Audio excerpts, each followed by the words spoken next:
I thought today would be a great time to show you all how to do a slip knot. I use a slip knot for the long tail cast on in knitting, and I use a slip knot whenever I'm crocheting. But today I'm knitting, so I have my yarn, and the yarn that's connected to the yarn ball, we're going to call it our working yarn, and we're going to decide how long of a tail we're going to have for our long tail cast on. So I'm only going to cast on about 5 or 6 stitches, so I don't need that long of a piece of yarn for my tail. But if I was going to cast on 26 stitches, I would need a longer amount of yarn.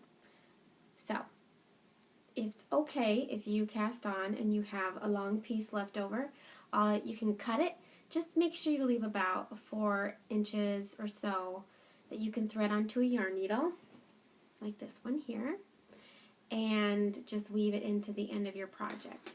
You never want to snip your yarn at the end of the very beginning of your project, because as time goes on, that yarn could fray and it could work out and your project could start unraveling. So you always want to leave a small amount to put on a yarn tail. Then you can just go back through and weave it in. And it's a really awesome quick step that'll help make the project that you've worked so hard on last longer. So I'm casting on only about 5 stitches, so I'm going to give myself a shorter piece for my tail. And I'm going to hold it at the top. And you can see here's my working yarn, and then there's my tail. I'm going to pinch it with my first finger and my thumb so that I have a loop.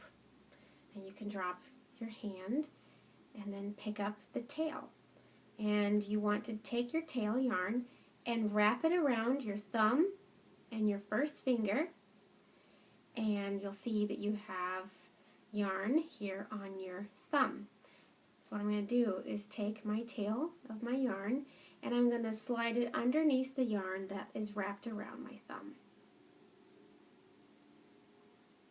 Okay, and just pull through, and then I just grab the top and I just take my hand and I pull down.